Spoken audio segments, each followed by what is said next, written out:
57th verse. అయినను మన ప్రభు అయిన యేసుక్రీస్తు మూలముగా మనకు జయమును అనుగ్రహించిన దేవునికి స్తోత్రము కలుగునుగాక. చాలు. But thanks be to God, he gives us the victory through our Lord Jesus Christ. యేసుక్రీస్తు ద్వారా మనకు జయం అనుగ్రహించిన దేవునికి స్తోత్రము కలుగునుగాక.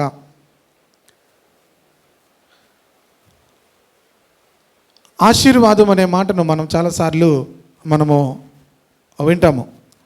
కొన్నిసార్లు మన జీవితాల్లో కొన్ని చాలా దయనీయమైన పరిస్థితుల్లోంచి మనం ప్రభువు నమ్మిన తర్వాత ప్రభు మనలను ఆశీర్వదిస్తాడు. నేను లాస్ట్ 2 వీక్స్లో 2 గృహప్రవేశాలు చేశామని పెట్టాను కదా. అందులో ఒక అబ్బాయి ఆ ఫస్ట్ గృహప్రవేశం చేశాం కదా, అది మరిపాలెం చర్చికి వస్తారు. ఇద్దరు అక్కడ చర్చికి వచ్చే వాళ్ళే. తను ఒక దినాన్ని ఈ ఊరు వదిలేసి ఇక ఈ ఊరిలో బతకలేము అని హౌస్ రెంట్ కూడా కట్టుకునే కెపాసిటీ లేక ఈ ఊరు వదిలి వాళ్ళు చాలా గ్రామంలో ఉంటారనమాట, అక్కడికి వెళ్ళిపోవాలనుకున్నాడు. వాళ్ళు డిసైడ్ కూడా అయిపోయారు. వెళ్ళిపోవలసిన పరిస్థితులు ఈరోజు చిన్న స్థలమే కానీ కింద పైన డూప్లెక్స్ హౌస్ కట్టుకున్నారు. ప్రైజ్ ది లార్డ్, హల్లెలూయా. దాన్ని ఏమంటారు? ఆశీర్వాదం. దేవుని దగ్గరికి వచ్చినప్పుడు, దేవుని యందు విశ్వాసం ఉంచినప్పుడు ఏమంటారు? ఆశీర్వాదం. రెండవది ఇంకా దయనీయమైన పరిస్థితి. వాళ్ళు చాలా చిన్న పిల్లలుగా ఉన్నప్పుడు వాళ్ళ తండ్రి చనిపోయాడు. అప్పుడు కొత్త నేను ఆ లావణ్య ఆంటీ తీసుకెళ్ళి ప్రేయర్ చేయించి వాళ్ళు చూసినప్పుడు ఎంత భయంకరమైన పరిస్థితి అంటే, చనిపోయిన వాళ్ళ తండ్రిని బరియలు చేయడానికి కూడా వాళ్ళ దగ్గర డబ్బులు లేవు. వాళ్ళ తర్వాత వాళ్ళ జీవన విధానం ఒకసారి పాప చెప్పినప్పుడు, ఎవరైనా పక్క వాళ్ళు ఎవరైనా కూరలు ఏమైనా ఇస్తే వాళ్ళు ఆ కూరలతో తినేవారంట. అలాగా ఈరోజు వాళ్ళు సొంత గృహాన్ని కొనుక్కున్నారు. హల్లెలూయా. అపార్ట్మెంట్ కొనుక్కున్నారు. అది మంచి మాధవధార ఓడా కాలనీలో కొనుక్కున్నారు. ప్రైజ్ ది లార్డ్, హల్లెలూయా. దాన్ని ఏమంటారు? దేవుడు తను నమ్మినప్పుడు దేవుడు ఏం చేస్తాడు? ఆశీర్వదిస్తాడు. ఆశీర్వాదం అంటే దేవుని నమ్మినప్పుడు దేవుడు మనం ఉన్నటువంటి భౌతికమైనటువంటి అనేకమైనటువంటి ఒత్తిడిలో, అప్పుల్లో, ఇబ్బందుల్లో ఉన్నప్పుడు కూడా దేవుని నమ్మినప్పుడు దేవుడు ఏం చేస్తాడు? ఆశీర్వదిస్తాడు. హల్లెలూయా. రెండవది ఎక్కువగా వినబడే మాట సక్సెస్ అనేది మన జీవితాల్లో ప్రియమైన దేవుని బిడ్డలారా ఎప్పుడు వాడుతాము అంటే, అది తెలుగులో కార్యసిద్ధి అంటే కార్యము సంపూర్ణము, కార్యము సఫలం అవడం. కనుక ఇది ఎక్కువగా మనం ఆయా పనులు చేసేటప్పుడు సక్సెస్ అవ్వడం, చదువులో కానీ ఒక మంచి ఉన్నతమైన చదువు చదివినప్పుడు, ఒక ఉన్నతమైనటువంటి స్థితిలోనికి వెళ్ళినప్పుడు మంచిగా సక్సెస్ అయ్యాడు, మంచిగా ఆ పరిస్థితిలో నుంచి ఉద్యోగం సంపాదించుకున్నాడు, ఇవన్నీ కూడా మన జీవితంలోనికి సక్సెస్ అవ్వడం. ఈరోజు నేను చెప్పేది ఆశీర్వాదము కాదు, సక్సెస్ కాదు, విక్టరీ అనే విషయం గురించి చెప్తాను. ప్రభువైన యేసుక్రీస్తు ద్వారా మూలముగా మనకు జయం అనుగ్రహించున్నటువంటి దేవునికి స్తోత్రము కలుగునుగాక అంటున్నాడు. జయము అనేది వేరు, ఆశీర్వాదం అనేది వేరు, సక్సెస్ అనేది వేరు. ఇక్కడ 4 విషయాలు చెప్తాను. అపోస్తలుడైన పౌలు ఈ కొరింథీయులకు రాస్తూ ఏం రాస్తున్నాడంటే, ఆయనను మన ప్రభువైన యేసుక్రీస్తు మూలముగా మనకు జయం అనుగ్రహించిన దేవునికి స్తోత్రము కలుగునుగాక. దేంట్లో నుంచి జయం అనుగ్రహిస్తున్నాడు? ఆ పై వచనం చదివితే మనకు అర్థమవుతుంది. 56వ వచనము, మరణపు పాపము దేని గురించి ఇప్పుడు జయము అనుగ్రహిస్తున్నాడు అంటున్నాడంటే, మొన్నకు లాస్ట్ వీక్ కూడా మేము ప్రశ్న అడిగాను కదా, ఇప్పుడు చెప్పండి దేంట్లోంచి జయం అనుగ్రహిస్తున్నాడు? ప్రియ దేవుని బిడ్డలారా, the sting of death is sin and the power of sin is the law. దేవుడు మనకు జయం అనుగ్రహించవలసిన దేంట్లో నుంచి అంటే, నేను ఆశీర్వదించబడ్డాను అని మనం చెప్పచ్చు, నేను సక్సెస్ అయ్యానని చెప్పచ్చు. కానీ మనము నుంచి దేవుడు ఏం ఆశపడుతున్నాడు అంటే, మనము జయించాము అని చెప్పాలి. యేసుక్రీస్తు ద్వారా జయమును అనుగ్రహించిన దేవునికి స్తోత్రము. ఆశీర్వాదం అనేది ప్రియ దేవుని బిడ్డలారా దేవుడు ఇస్తాడు. ఆయన నమ్మినప్పుడు, ఆయన విశ్వాసం ఉంచినప్పుడు ఆశీర్వదిస్తాడు. సక్సెస్ అనేది కూడా మనం ప్రయాసపడుతున్నప్పుడు, మనం చదువుతూ ప్రయాసపడుతూ దేవునిలో ప్రార్థిస్తున్నప్పుడు అన్ని విషయాల్లో కూడా మనం సక్సెస్ అవుతాము. జయమును ప్రియ దేవుని బిడ్డలారా యేసుక్రీస్తు ఒక్కడే ఇస్తాడు. హల్లెలూయా. దేంట్లోంచి అంటే 4 విషయాలు చెప్తాను. మొదటిది, పాపములో నుంచి దేవుడు మనకు జయమును అనుగ్రహిస్తాడు. ప్రతి క్రైస్తవుడు కూడా తన జీవితంలో విక్టోరియస్ క్రిస్టియన్ లైఫ్లో తను జీవించాలంటే మొదటిది పాపం విషయంలో సంపూర్ణంగా జయమును పొందాలి. మన ప్రభు అయిన యేసుక్రీస్తు ద్వారా మనకు జయము అన్న మాట దేని గురించి అంటే, మరణపు ముళ్ళు పాపము, పాపమునుకున్న బలము ధర్మశాస్త్రమే. కనుక ఇక్కడ ఎందుకు ఈ మాట రెండు కలిపాడు అంటే, ధర్మశాస్త్రమే అనే మాటను, ధర్మశాస్త్రం అనేది పాపము మరి ఎక్కువగా అవడానికి కారణమని బైబిల్ చెప్తుంది. ధర్మశాస్త్రము వలనే పాపం అంటే ఏంటో తెలుస్తుంది అంటాడు పౌలు. అందుకే ధర్మశాస్త్రము, పాపమునుకున్న బలం ఏంటి? ధర్మశాస్త్రం. మీకు ఉదాహరణ చెప్తాను చూడండి. ఇప్పుడు హెల్మెట్ పెట్టుకోవాలి కదా, హెల్మెట్ పెట్టుకోకపోతే ఎంత కేసు? 135 135 ఉంటే నువ్వు ఇంక అయిపోయినట్టే. పెంచేశారు అన్నీ కూడా. ప్రభుత్వం దగ్గర డబ్బులు లేవు కనుక అన్నీ పెంచేశారు. ఎంత? 1000 రూపాయలు. హెల్మెట్ పెట్టకపోతే ఎంత? 1000 రూపాయలు. ఇప్పుడు హెల్మెట్ పెట్టుకోకపోతే ఏ కేసు లేదనుకోండి, ఎంతమంది పెట్టుకుంటారు హెల్మెట్లు? ఈ ఆడవాళ్ళు ఎలాగో పెట్టుకోరు, మగవాళ్ళు అసలే పెట్టుకోరు. కేసు లేనప్పుడు అంటే ఒక రకంగా చెప్పాలంటే హెల్మెట్ పెట్టుకోకపోతే కేసు లేదు అన్నప్పుడు ఎవరూ పెట్టుకోము. అంతేకాదు అప్పుడు అది తప్పు కాదు. ఇప్పుడు హెల్మెట్ పెట్టుకోకపోతే కేసు అన్నప్పుడు, హెల్మెట్ పెట్టుకోకపోతే మనకేమవుతుంది చెప్పండి? కరెక్ట్గా పోలీస్ కనిపించాడు, పోలీస్ కనిపించగానే మన తల మీద ఏం లేదు, ఏమవుతుంది? భయం వేస్తుంది. ఎవరో ఆశజ్యోతి గారు లాంటి అసలు అవి భయపడరు. మిగతా వాళ్ళందరికీ కూడా ఏమవుతుంది? భయం వేస్తుంది. ఏమో నెంబర్ తీసి చూడాలి ఎన్ని కేసులు ఉన్నాయో.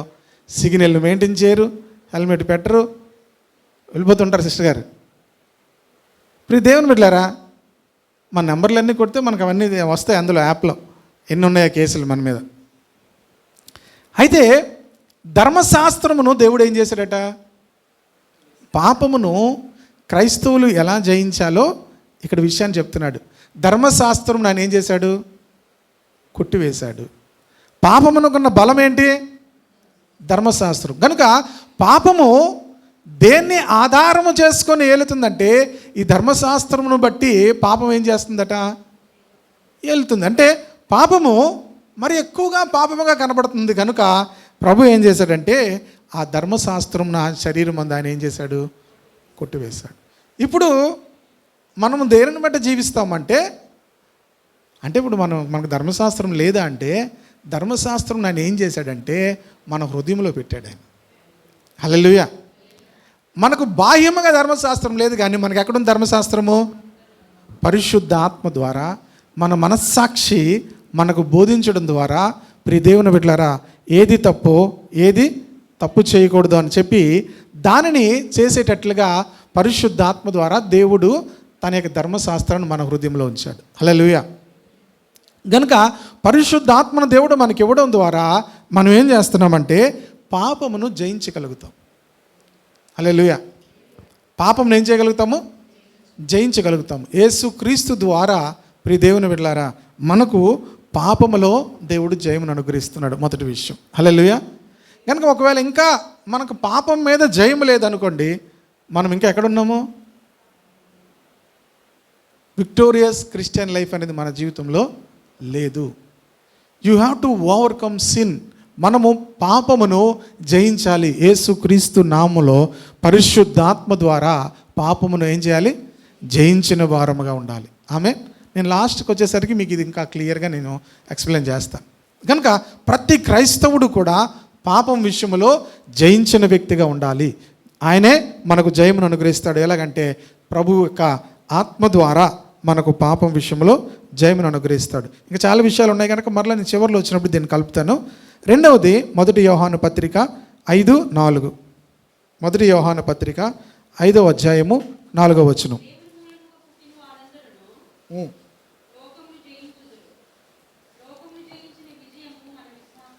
రెండవది, లోకమును జయించుదురు. దేన్ని జయించాలట? దేవుని మూలముగా పుట్టిన వారందరూ లోకమును జయించుదురు. లోకమును జయించిన విజయము మన విశ్వాసమే. పాపమును జయించిన వారముగా ఉండాలి. రెండవది, for every one born of God overcomes the world. This is the victory that has overcome the world, even our faith. మన యొక్క జీవితంలో మనము ప్రతి ఒక్కరము కూడా లోకమును ఏం చేయాలి? జయించాలి. దేవుడు సంఘమును లోకములో ఎందుకు ఉంచాడు అంటే, సంఘము లోకమునకు వెలుగుగా ఉండాలని. సంఘము లోకమునకు వెలుగుగా ఉండాలని, సంఘము లోకమునకు ఉప్పుగా ఉండడానికి సంఘమును లోకములో ఉంచాడు. సాతానుడు ఏం చేశాడు తెలుసా? లోకమును సంఘములో ఉంచాడు. లోకమును సంఘంలో ఉంచాడు. కనుక యాక్చువల్గా సంఘం యొక్క ఉద్దేశం ఏంటంటే, దేవుడు లోకంలో సంఘమును ఎందుకు ఉంచాడంటే, మనము లోకమునకు ఉప్పుగా ఉండాలని, లోకమునకు వెలుగుగా ఉండాలని దేవుడు మనలను లోకంలో ఉంచాడు. సాతానుడు తెలివిగా ఏం చేశాడంటే, లోకాన్ని తీసుకొచ్చి ఎక్కడ పెట్టాడు?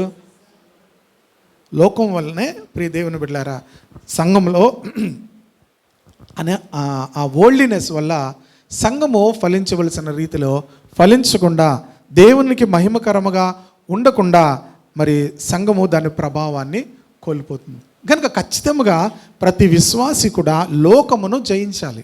లోకమును ఏం చేయాలి? జయించాలి. మనం విశ్వాసులముగా మనం జీవిస్తున్నప్పుడు ప్రభువైన యేసుక్రీస్తు మనకు మాదిరి. నేను లోకమును జయించి ఉన్నాను అన్నాడు ఆయన. నేను లోకమును ఏం చేశాను? లోకంలో మీకు శ్రమ కలుగును, ఆయనను ధైర్యము తెచ్చుకున్నట్టు నేను లోకమును జయించి ఉన్నాను.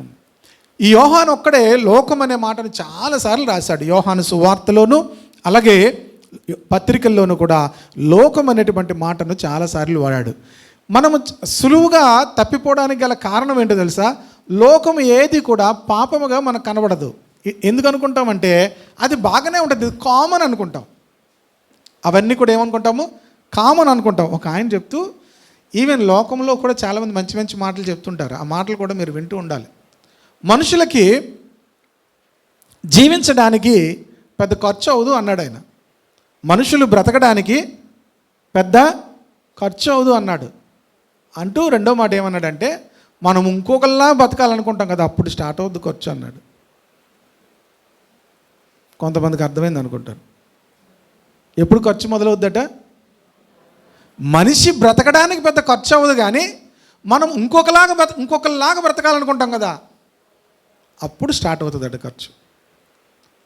ఎందుకు మనిషికి ఖర్చు అధికమవుతుందంటే, అంటే లోకంలో ఉన్నదంతా ఏంటంటే, మనము ఎవరిలాగానో ఉండాలి అనేటువంటి ఒక అభిప్రాయంతో మనం ఏం చేస్తుంటామంటే, మన జీవన శైలి అంతటిని కూడా మార్చుకుంటూ ఉంటాం. ఎవ్రీ ఫ్యాషన్, ప్రతిదీ కూడా ఒకరిని చూసి ఒకరికి అంటుకుంటూ ఉంటుంది. ఒకరిని చూసి ఒకరికి ఏమవుతుంటుంది? అంటుకుంటూ ఉంటుంది. చాలాసార్లు కొన్ని ఫంక్షన్స్ చేస్తున్నప్పుడు, కొన్ని పెళ్ళిళ్ళు, కొన్ని బర్త్డేలు చేస్తున్నప్పుడు ఎందుకు చేస్తారు తెలుసా? వాళ్ళు చేశారు, మరి మన అబ్బాయికి చేయవా? మా డబ్బులు లేవమ్మా అంటే ఏం చేస్తారు ఆడవాళ్ళు? ఏం చేస్తావో తెలియదు. ఎవరు చేశారు? వాళ్ళు చేశారు. మనము కూడా ఏం చేయాలి? చేయాలి. ఎవరి కోసం చేస్తున్నారు ఇప్పుడు చెప్పండి?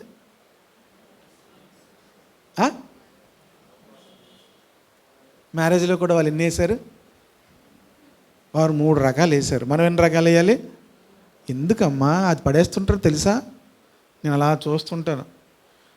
నాకు తినబుద్ధి అవ్వదు. ఇంక మరి అలా ఎవరైనా పడేశారా? ఇంక నేను తినలేను. అసలు అలా పడేస్తారో తెలియదు. మీకు తెలుసా? నేను మీకు జోబులో చూపిస్తే మీరు నవ్వేసుకుంటారేమో. ఇదేంటి చెప్పండి? మొన్న ఫంక్షన్కి వెళ్ళాను కదా, దీన్ని కూడా పడేయలేదు నేను. దీన్ని కూడా ఏం చేయలేదు అంటే 2 ఇచ్చేసారు, ఒకటి దాచుకున్నాను. నేను పిసిని కొట్టాను కాదు, అంటే మీకు చూపించడానికి ఏమీ పెట్టుకోలేదు. నేను జోబులో చేయి పెట్టడం నాకు అలవాటు, పెడుతుంటే తగులుతుంది అనమాట ఉదయం నుంచి. ఏంటి అనుకున్నా.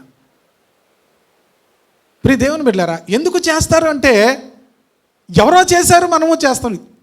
అది వరల్డ్లీనెస్. ఇదే మనిషిని తెలియకుండా దేవునికి దూరం పరుస్తూ ఉంటుంది, దేవునికి దూరం పరుస్తుంటుంది. చాలామంది చాలా ఇబ్బందులకు వెళ్ళిపోవడానికి గల కారణం ఏంటి అంటే లోకములో ఉన్నదంతా శరీరాశ, నేత్రాశ, జీవపు డంబము. విశ్వాసి లోకమును జయించాలి. ప్రైజ్ ద లార్డ్, హల్లెలూయా. లోకం యొక్క పొగడతలను, లోకంలో మనుషులు మనల్ని మెచ్చుకోవాలని, లోకంలో మనుషులు మనల్ని పొగడాలని, లోకంలో మనుషులు ఎదుట మనం గొప్పగా ఉండాలని చేసేటువంటి ప్రయత్నంలోనే చాలా నష్టంలోనికి వెళ్ళిపోతాం. లోకమును జయించాలి. లోకమును జయించిన విజయం ఏంటి? మన యొక్క విశ్వాసమే. దేవుడు సంఘమును లోకంలో ఉంచిన దేనికంటే మనము లోకం వలె ఉండడానికి కాదు, మనము లోకములో నుండి ప్రత్యేకింపబడిన వారం. సంఘం అంటేనే లోకములో నుంచి ప్రత్యేకింపబడినది. దేవునికి స్తోత్రము కలుగును గాక. లోకమును జయించినది. లోకము యొక్క ప్రభావము మన మీదకి ఏమాత్రము రాకుండా ఉండాలి అంటే విశ్వాసముతో, యేసుక్రీస్తునందలి విశ్వాసముతో మనము జీవించాలి. హల్లెలూయా.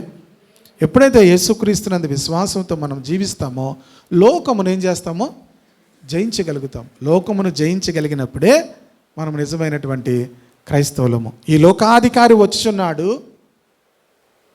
యేసుప్రభు వారు చెప్తారు యోహాను సువార్త 14వ అధ్యాయంలో చివరి మాటల్లో ఉంటుంది, ఈ లోకాధికారి వచ్చుచున్నాడు. మీరు ఎవరైనా కంప్లీట్ చేస్తారేమో అని చూస్తున్నారు. వానితో నాకేమీ సంబంధం లేదు అంటే అర్థం ఏంటి? చదువుతారా మా మాట ఎవరైనా? ఎన్నో వచనం అది? 30, 14వ అధ్యాయం 30వ వచనం. ఈ లోకాధికారి వచ్చుచున్నాడు, నాతో వానికి సంబంధం ఏమీ లేదు. యేసు ప్రభు వారు ఈ లోకంలో ఉన్నప్పుడు సాతానుకు సంబంధించినటువంటి ఈ లోకాధికారి ఎవడు? అపవాది. ఈ లోకాధికారి ఎవరు? అపవాది.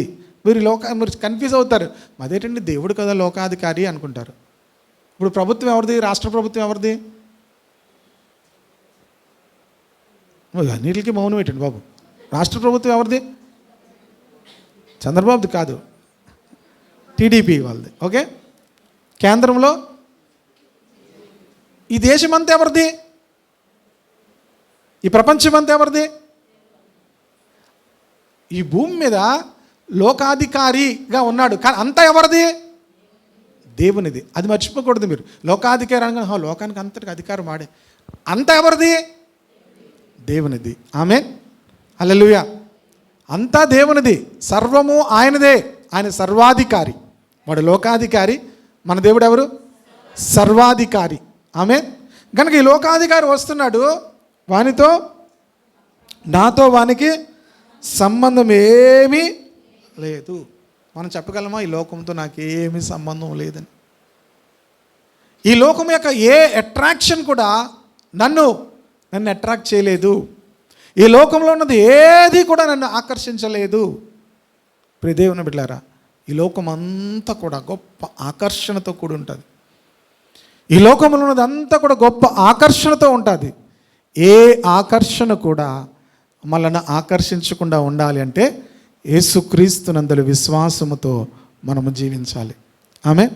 మన విశ్వాసము దేనిని జయించాలంటే లోకమును జయించాలి. హల్లెలూయా. రెండవది, మన జయము దేంట్లో ఉండాలంటే లోకమును ఏం చేయాలి? జయించాలి. మెనీ ఫ్యాషన్స్, ఎన్నో ఫ్యాషన్స్ ఉంటాయి. వీటన్నిటిని ఏం చేయాలి? దేవుని బిడ్డలు, ఫ్యాషన్స్ మన జీవితం మీద ఏం చేయకూడదు. ఆమేన్, హల్లెలూయా. ఏ మాత్రము కూడా ఏ ఫ్యాషన్ కూడా ఏం చేయకూడదు. సాతానుడి యొక్క ఆయుధాలు ఇవన్నీ కూడా దీని ద్వారానే వాడు ఏం చేస్తాడంటే విశ్వాసుల జీవితాల్లోనికి వస్తాడు. ప్రైజ్ ద లార్డ్, హల్లెలూయా. అక్కర లేకపోయినా కూడా అనేకమైన వాటిని మనం తీసుకొస్తాం, అనేకమైనటువంటి చిక్కుల్లో పడతాం. ఒక వ్యక్తిలో దేవుని వాక్యం పనిచేయకపోవడం గల కారణం కూడా ఏంటో తెలుసా? ఈ జీవన సంబంధమైనటువంటి విచారములు. మూడో అనుభవంలో ముళ్ళ తొప్పల్లో పడిన విత్తనం ఎవరనగా the worries of this world అని ఉంటుంది. వరీస్ ఆఫ్ దిస్ వరల్డ్, ఈ జీవన సంబంధమైన విచారముల వలన అతనిలో వాక్యం ఏమవట్లేదు, ఫలించట్లేదు. కనుక ప్రియ దేవుని బిడ్డలారా, లోకమును విశ్వాసులు అందరూ కూడా ఏం చేయాలి? జయించాలి. లోక సంబంధమైనవన్నీ కూడా, ఫ్యాషన్స్ కానీ అట్రాక్షన్స్ కానీ ప్రతి దానిని కూడా ఓవర్కమ్ చేయాలి. ప్రభువునందలి విశ్వాసముతో వాటిని ఏం చేయాలి? జయించాలి. అవి మనకి అలాగ అనిపించవు, పాపముగా అనిపించవు. తప్పే ఉంది అంటారు సాధారణంగా. తప్పే ఉంది. పిల్లలు ఏమంటే తప్పేముంది డాడీ, తప్పేముంది మమ్మీ, కామన్ అంటాం కదా. లోకాధికారి ఎవడంటే ఆ లోకంలో నుంచే సాతానుడు మానవుని జీవితంలోనికి వస్తాడు. వాడు వచ్చిన తర్వాత నాశనం చేస్తాడు, వాడు వచ్చిన తర్వాత దొంగతనం చేస్తాడు, వాడు వచ్చిన తర్వాత హత్య చేస్తాడు. కనుక లోకాధికారిని రాకుండా ఉండాలంటే లోకమును ప్రతి విశ్వాసి కూడా ఏం చేయాలి? జయించాలి. 3వ అనుభవంలో చెప్తున్నాను. రోమపత్రిక 8వ అధ్యాయము 35వ వచనము. రోమా పత్రిక 8వ అధ్యాయము 35. క్రీస్తు ప్రేమ నుండి మనలను ఎడబాపు వాడెవడు? 37వ వచనం చదవండి. ఆయనను మనలను ప్రేమించిన వాని ద్వారా మనం వీటన్నిటిలో అత్యధిక విజయము పొందుచున్నాం. ఇక్కడికి వచ్చేసరికి పౌలు అత్యధిక విజయము అంటున్నాడు. హల్లెలూయా. More than conquerors through him who loved us. మనము ఇక్కడ అత్యధిక విజయము అనే మాటను పౌలు వాడుతున్నాడు. అది మన జీవితాల్లోనికి మనం ఎలాగ అప్లై చేసుకోగలము, ఎలాగ దాని ఆ అనుభవంలోనికి వెళ్తామంటే ఇప్పుడు 35వ వచనం చదువుతాం. క్రీస్తు ప్రేమ నుండి మనలను ఎడబాపు వాడేవాడు శ్రమ అయినను, బాధ అయినను, హింస అయినను, కరువు అయినను, వస్త్రహీనత అయినను, ఉపద్రవమైనను, ఖడ్గమైనను మనలను ఎడబాపునా అన్నాడు. ఇవన్నీ మన జీవితాల్లోనికి మనం ఎదురైనప్పుడు, శ్రమను ఎదురైనప్పుడు, బాధ ఎదురైనప్పుడు, హింస ఎదురైనప్పుడు, కరువు, వస్త్రహీనత, ఉపద్రవము, ఖడ్గము ఇవన్నీ వచ్చినప్పుడు అప్పుడు చెప్తున్నాడు అనమాట, అయినను మనలను ప్రేమించిన వారి ద్వారా మనం వీటన్నిటిలో అత్యధిక విజయం పొందుతున్నాము. మీ జీవితాల్లో you are more than conquerors అనే మాటను ఎప్పుడు వాడగలుగుతాం తెలుసా? నువ్వు శ్రమలలో కూడా ఎప్పుడు కూడా వెనతిరగకూడదు. నీ జీవితంలో ఎదురైనటువంటి శ్రమలలో కూడా నీవు ప్రభువు ద్వారా, మనల్ని ప్రేమించిన వాని ద్వారా వీటిలో మనము జయము పొందాలి. ఆమె బాధలు వస్తాయి రావా? అందరికీ వస్తాయి, అన్ని రకాలుగా వస్తాయి. మీకేంటి పాస్ట్ గారు, మీకెందుకు వస్తాయి పాస్ట్ గారు బాధలు అనుకుంటారు. మీకు వచ్చేవి మీకు వస్తాయి, మాకు వచ్చేవి మాకు వస్తాయి. రకరకాలుగా వస్తుంటాయి. మీరు కరోనాలో వచ్చింది, ఆ కరోనా టైంలో మీరు అందరూ కాపాడు, మాకు ఎలాగ తెలుసు కరోనా, పాస్ట్ గారు నాకు కరోనా వచ్చిందని చెవులోకి వచ్చి చెప్పేవారు. ఇప్పుడు నేను ఏం ప్రార్థన చేయాలి? ఆల్రెడీ వచ్చాడు నా దగ్గరికి, పాస్ట్ గారు వైరల్ ఫీవర్ ప్రార్థన చేయండి. ఏంటమ్మా అంటే వైరల్ ఫీవర్ ప్రార్థన చేయండి. ఏమవుతుంది దేవుని బిడ్డలారా, వీటన్నిటిలో మీకెందుకు బాధలు అంటారు. నేను జస్ట్ అలా ఎగ్జాంపుల్ మిమ్మల్ని యాక్టివేట్ చేయడానికి చెప్పాను. సేవకులకి కాదు, అందరికీ కూడా ఏమొస్తాయి? క్రీస్తు యేసునందు సద్భక్తితో బ్రతుకును ఉద్దేశించి వారందరికీ శ్రమ కలుగుతుంది, హింస కలుగుతుంది. బాధలు, హింస, కరువు, వస్త్రహీనత, ఉపద్రవము, ఖడ్గము ఇవన్నీ ఎదురవుతాయి. కానీ మనలను ప్రేమించిన వాని ద్వారా వీటన్నిటిలో కూడా అత్యధిక విజయం. ఇది విజయం కాదు, అత్యధిక విజయం. ప్రియ దేవుని బిడ్డలారా, శ్రమలు మీ జీవితంలో ఎదురవుతున్నప్పుడు మనం కృంగిపోవడానికి కాదు, మనల్ని ప్రేమించిన వాని ద్వారా అత్యధిక మన విజయం మనం పొందాలని దేవుడు మనల్ని పిలిచాడు. హల్లెలూయా. శ్రమలలో దేవుడు మనకేమిస్తాడు? అత్యధిక విజయం ఇస్తాడు. ఆ శ్రమలు ఏవైనా అవనివ్వండి, ఆ శ్రమలు ఏవైనా అవనివ్వండి, వాటన్నిటిలో కూడా ప్రభువును బట్టి అత్యధిక విజయం మీరు పొందాలి. ఆమె శ్రమలు, బాధల్లో చాలామంది శ్రమలు, బాధలు వస్తే గయే కాంసే అంతే, కృంగిపోతారు. ఇంకా లేవరు. నాకే ఎందుకు రావాలి అనుకుంటారు, మాకే ఎందుకు చెయ్యాలన్నారు. ప్రతి ఒక్కరి మీద దానికి కారణం ఎవరో ఒకరి మీద నిందిస్తుంటారు. చాలామందికి ఉన్న అలవాటు ఏంటంటే ఎవరో ఒకరు నిందిస్తారు.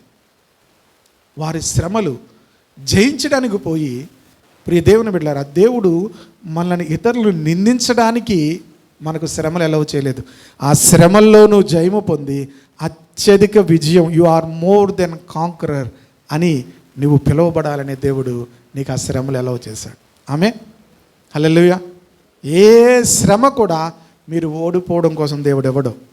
అంతేకాదు ఆ శ్రమలు ఎందుకు వచ్చాయి, ఎవరి ద్వారా వచ్చాయి, అవన్నీ నిందించుకోవడానికి కాదు. నీవు ప్రభువును బట్టి, నిన్ను ప్రేమిస్తున్న ప్రభువును బట్టి వీటన్నిటిలో కూడా అత్యధిక విజయం పొందాలి. ఆమేన్, హల్లెలూయా. అందరికీ వస్తాయి. వీటన్నిటిలో కూడా ప్రియ దేవుని బిడ్డలారా, ప్రార్థన ద్వారా, విశ్వాసం ద్వారా, పరిశుద్ధ ఆత్మ ద్వారా మనము వాటిని ఏం చేయాలి తెలుసా? అత్యధికముగా వాటి మీద జయం పొందాలి. ఆమేన్, హల్లెలూయా. ప్రతి విశ్వాసి కూడా జయించడం మాత్రమే కాదు, అత్యధికమైన విజయంలో ఉండాలి. ఆమేన్. ఏ శ్రమ మిమ్మల్ని నొక్కేసేదిగా ఉండకూడదు. ఏ శ్రమ మిమ్మల్ని కృంగదీసేదిగా ఉండకూడదు. శ్రమలో మరింతగా మనము స్ట్రాంగ్ అయిపోవాలి. హల్లెలూయా.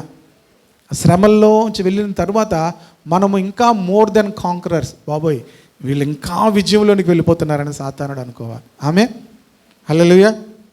లాస్ట్ మాట చెప్పి నేను కంక్లూడ్ చేస్తాను. 2 కొరింథీ పత్రిక 2 కొరింథీ పత్రిక 2వ అధ్యాయము 14వ వచనం.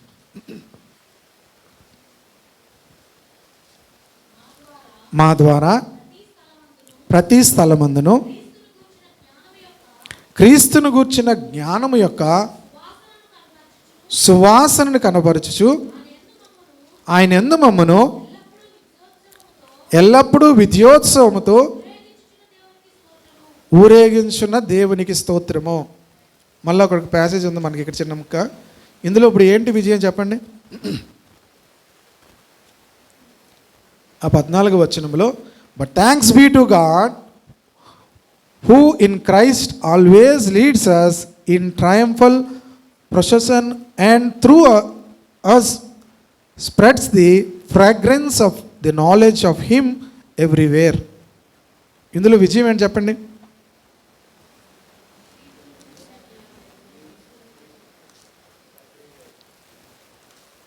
క్రీస్తును గురించిన జ్ఞానం అని ఒకరు అన్నారు. ఇంకా సువాసన అనండి. క్రీస్తుని గురించిన జ్ఞానం కరెక్టే. జ్ఞానము యొక్క సువాసన. మా బెన్ని క్లాస్కి వెళ్తున్నప్పుడు కొడతాడు సెంటు, జలుబు వచ్చినప్పుడు కూడా ముక్కు ఎగిరిపోద్ది. జలుబు వచ్చినప్పుడు కూడా ముక్కు ఏమవుద్ది? కొంతమంది కొడతారు సెంటు, ఏమవుతుంది? ఆ పెర్ఫ్యూమ్లు చాలా పవర్ఫుల్ వాడతారు, ముక్కులు ఎగిరిపోతుంటాయి.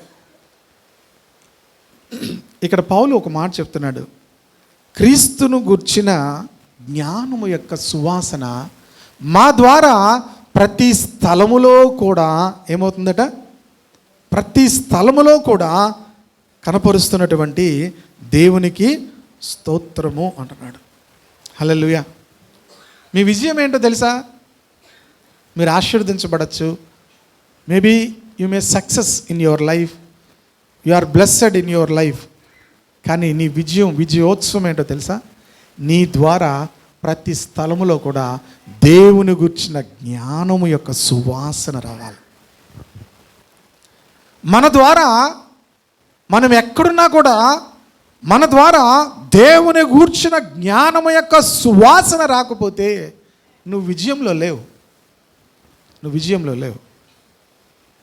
ప్రియ దేవుని బిడ్డలారా, మనం విజయవంతమైనటువంటి ఆ ఆత్మీయ అనుభవం మనం జీవించాలి అంటే నా ద్వారా ప్రతి స్థలములో కూడా దేవుని గుర్చిన, క్రీస్తుని గుర్చిన జ్ఞానము యొక్క సువాసన బయటికి వెళ్ళాలి. సువాసన అనేది మనం చెప్తే వచ్చేది కాదు.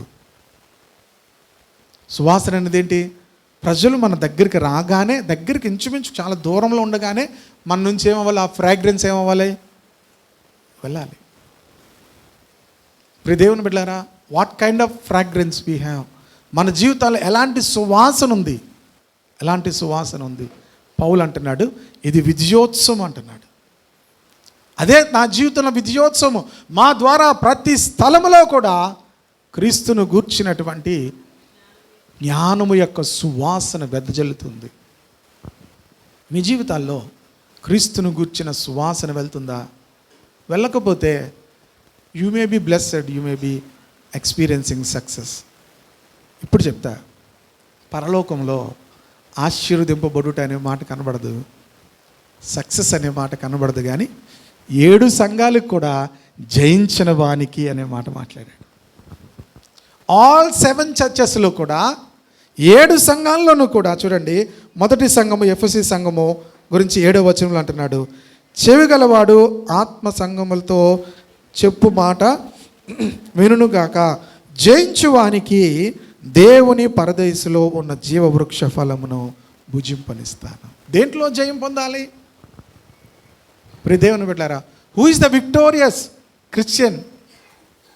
ఎవరు ఆశీర్వదించబడ్డారో, ఎవరు సక్సెస్ అయ్యారో వారికి పరదేశంలో ఉన్నటువంటి జీవవృక్షాన్ని ఇస్తాననలేదు. ఎవరు జయించారో, జయించువానికి దేవుని పరదేశంలో ఉన్న జీవవృక్ష ఫలమును భుజింపనిస్తాను. 2వ సంఘం గురించి చెప్తున్నాడు.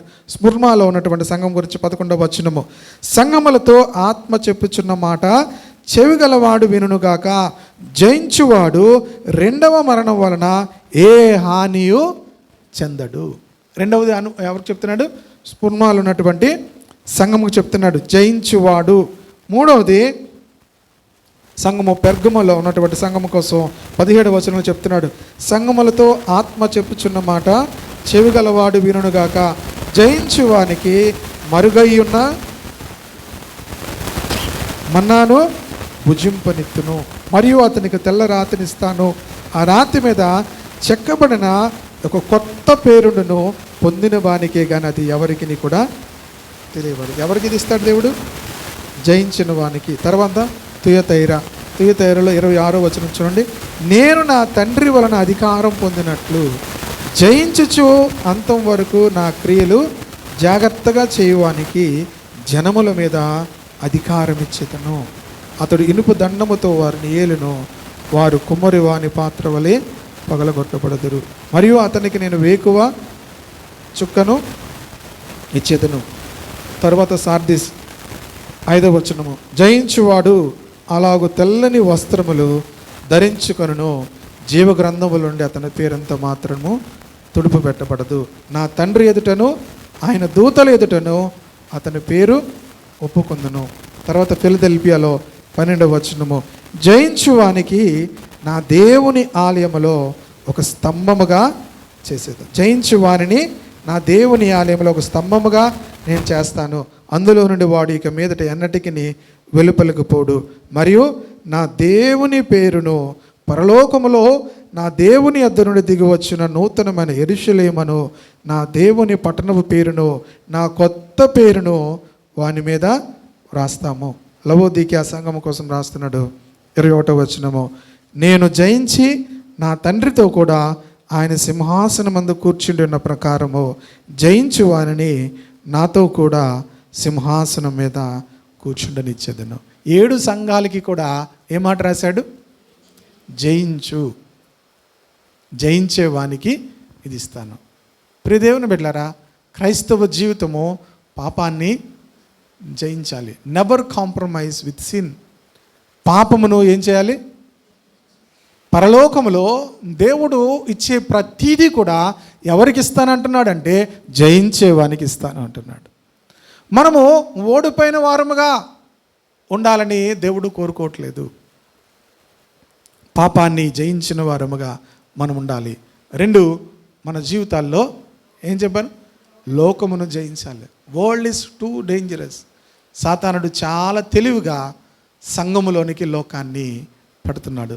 త్రూ ఫ్యాషన్స్, త్రూ అట్రాక్షన్స్, అనేకమైనటువంటి లోక సంబంధమైనటువంటి ఆచారములు, లోక సంబంధమైనటువంటి అనుభవాలను తీసుకొచ్చి సంఘము ప్రభావవంతంగా లేకుండా చేయాలని చూస్తుంటాడు. లోకమును మనము జయించాలి. లోకాధికారికి మనతో ఏ సంబంధము కూడా ఉండకూడదు. ప్రైజ్ ది లార్డ్, హల్లెలూయా. 3వది అత్యధిక విజయము. అత్యధికమైన విజయం దేంట్లో? శ్రమలలో. చాలామందికి శ్రమలు వస్తాయి. శ్రమల్లో కృంగిపోయేవారం కాదు. బైబిల్ ఏం చెప్తుంది తెలుసా? శ్రమ దినమును నువ్వు కృంగిని ఎడల చేతకాను. ఎంతోమంది చేతకాని వాళ్ళు, నేను అనుకుంటాను శ్రమల్లో కృంగిపోయి అలా ఇలాగ అయిపోతుంటారు కదా, వాళ్ళు ఏమంటారు? బైబిల్ ఏమంటుంది వాళ్ళ గురించి? చేతకాని వాళ్ళు. చేతకాని వాళ్ళు ఎవరనంటే ఊరుకుంటారా? మనం ఊరుకోం. కానీ బైబిల్ అంటుంది శ్రమ దినమును నువ్వు కృంగిని ఎడల నువ్వు చేతకానివాడు. నిన్ను ప్రేమించిన వాని ద్వారా అత్యధిక విజయము నువ్వు పొందాలి. ఎస్, నా జీవితంలో ఈ శ్రమ వచ్చింది, నా జీవితంలో ఈ బాధ వచ్చింది, నా జీవితంలో ఈ కృంగుబాటు వచ్చింది, నా జీవితంలో ఈ హింస వచ్చింది, ఈ కరువు వచ్చింది, వీటన్నిటిలో కూడా నేను అత్యధిక విజయం పొందాను. అంటే ఏంటో తెలుసా?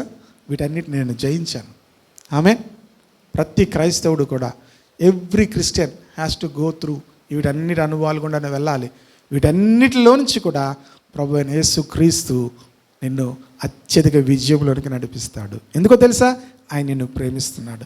పౌలు అంటున్నాడు, క్రీస్తు ప్రేమలో నుండి నన్ను ఎడబాపు వాడేవాడు. Nothing can separate me from the love of God. దేవుని ప్రేమలో నుంచి నన్ను ఏది సపరేట్ చేయలేదు. హల్లెలూయా. మిమ్మల్ని సపరేట్ చేసేది ఏదైనా ఉందా? ప్రియ దేవుని బిడ్డలారా, నేను ఎప్పుడు అనుకుంటాను, క్రీస్తు ప్రేమలో నుంచి నన్నేది కూడా దూరం చేయలేదు. ఏ పరిస్థితి కూడా క్రీస్తు ప్రేమలో నుంచి నన్ను దూరపరచలేదు. మూడవది, 4 చెప్పాను, క్రీస్తుని గుర్చిన సువాసనతో మనం నింపబడాలి. ప్రియ దేవుని బిడ్డలారా, క్రీస్తుని గుర్చిన సువాసనతో నింపబడాలి. మనం దేవుని ఆరాధిస్తూ ఉంటుండగా, మనము దేవుని సన్నిధిలో నడుస్తూ ఉంటుండగా, ఆయనతో సహవాసం చేస్తూ ఉంటుండగా, మీరు చూడండి కొంతమందితో ఆ సువాసన ఉన్న వాళ్ళతో కొన్ని కార్లలో కానీ కొన్ని స్థలాల్లో కానీ ఎక్కువసేపు మనం ఉన్న తర్వాత మనం బయటకు వస్తే మన షర్ట్లు కూడా ఏమవుతాయి? మనం ఆ సువాసన కొట్టకపోయినా ఆ సువాసన మన క్లాత్లో కూడా వస్తున్నట్టుగా కొంత సమయం ఉంటుంది. మనము దేవునితో గడిపితే, దేవుని సన్నిధిలో గడిపితే ఆ సువాసన, ప్రియ దేవుని బిడ్డలారా, నీలోంచి కూడా బయటకు వస్తుంది. ఆమె దేవునితో గడపండి. దేవుని గూర్చిన జ్ఞానము యొక్క సువాసన, ప్రైజ్ ది లార్డ్, నీ ఎద్దుకు వచ్చినప్పుడు ప్రజలు దేవుని గూర్చిన, క్రీస్తును గూర్చిన జ్ఞానం పొందుకోవాలి. ఆమె హల్లెలూయా. మొన్న ఒక అబ్బాయికి లిఫ్ట్ ఇచ్చాను, చిన్నోళ్ళే వాళ్ళు బాగా. సార్ గాజువాకి వెళ్ళాలంటే ఎలాగ వెళ్ళాలండి అని అడిగారు. నాకు డౌట్ వచ్చింది, వీడి ఇక్కడి దాకా వచ్చాడు కదా, ఇటు గాజువాకి ఏమో నీకు వచ్చిన ఏవో అడుగుతున్నాడు అనమాట, ఎక్కడ ఆటో ఎక్కాలండి, ఏమి ఎక్కాలని. నాకు డౌట్ వచ్చింది, చీకట్లో లిఫ్ట్ ఇచ్చాను, వీడు నన్ను ఏమన్నా, ఇద్దరున్నారు వాళ్ళు పిల్లలు, చెప్పలేము ఇప్పుడు చిన్నపిల్లలు కూడా అలా ఏం లేదు, కత్తి తీసాడు అనుకోండి వెనకాల బండిలోంచి నేనేట్ చేస్తాను. ఈయన వెరైటీగా అడుగుతున్నాడు, ఒరే నువ్వు ఇక్కడికి వచ్చినప్పుడు తెలియలేదురా గాజువాక నుంచి ఇక్కడికి వచ్చావు కదా అన్నాను. అంటే వచ్చేటప్పుడు డైరెక్ట్గా ఆటోలో ఏదో మెటీరియల్ తెచ్చావండి, ఇక్కడ ఇచ్చాము, ఇప్పుడు వెళ్ళిపోవాలి అన్నాడు అనమాట.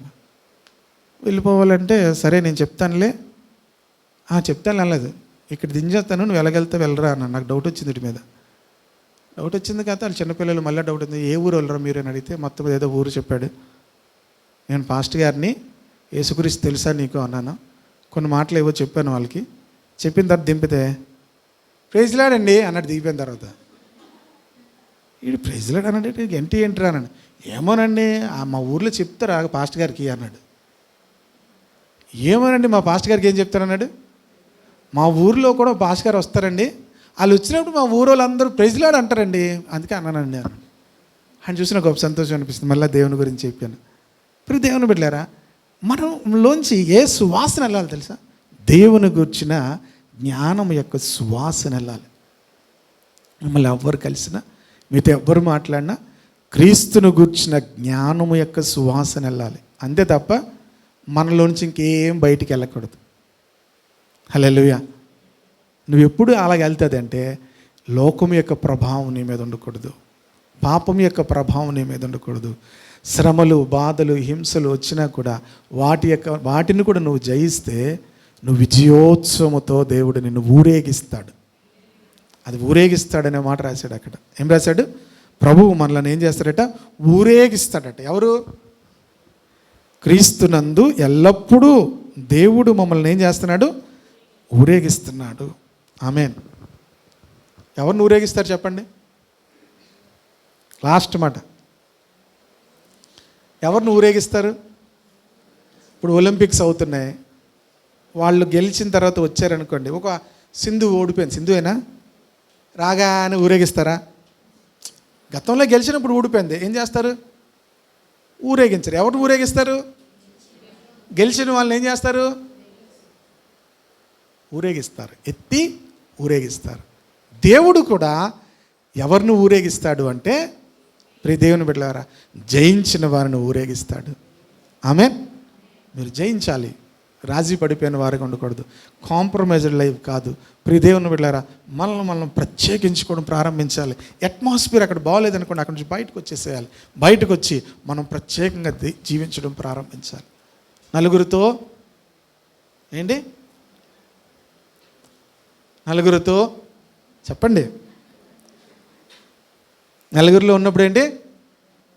నాతానేల్ గారిలాగా ఏంటి? కులంతో వెళ్తే కొర్నేలులాగా ఉండకూడదు, ప్రత్యేకింపబడిన వారంగా ఉండాలి. ఆమేన్. హల్లెలూయా. అప్పుడు దేవుడు మనల్ని ఊరేగించడం ప్రారంభిస్తాడు. మిమ్మల్ని అలా దేవుడు ఊరేగించాలంటే 3 అనుభవాలు ముందు దాటాలి. అప్పుడు ప్రభు మనల్ని అందరినీ ఊరేగిస్తాడు. ఆమేన్. మనల్ని చూసి అసూయపడతారు కూడా. ఇది ఆశీర్వాదం కాదు నేను చెప్తున్నది, ఆశీర్వాదం అనుభవం ఉండిపోవద్దు. ప్రియ దేవుని బిడ్డలారా, ఆశీర్వాద అనుభవం కాదు, మనం విజయోత్సవంతో మన తండ్రి, మన ప్రభు మనల్ని ఊరేగించే అనుభవం ఉందాం. ఆమేన్. దేని గురించి అంటే, క్రీస్తును గుర్చిన జ్ఞానము యొక్క సువాసన, ఆ ఫ్రాగ్రెన్స్ మనలోంచి బయటికి వెళ్ళాలి. ఆ పీస్ నీలోంచి బయటికి వెళ్ళాలి. ఆ ప్రెజెన్స్, ఆ హీలింగ్, ఆ పవర్ నీలోంచి బయటికి వెళ్ళాలి. ఇంకా అనేకమైన దేవుని యొక్క శక్తి, గుణలక్షణాలు నీలోంచి బయటికి వెళ్ళాలి. ఎక్కడున్నా కూడా ఆ జ్ఞానము యొక్క సువాసన నాలోంచి బయటికి రావాలి అని మనం ప్రార్థించుకుంటే, ఇలాంటి మాటలు మనలను రేపాలి. దేవునికి స్తోత్రం కలుగును గాక. నాకు అలాంటి మాటలు చదువుతున్నప్పుడు మంట పుడుతుంది. ఆమె అలాంటి మాటల మీద నా చెయ్యి వేసుకొని నేను ప్రార్థన చేస్తాను. అలాంటి మాటల కొరకు, అలాంటి అనుభవాల కొరకు నేను అడుగుతాను ప్రభుని, ప్రభు నువ్వు ఆశపడిన దానిని దేవుడు నీకు అనుగ్రహిస్తాడు.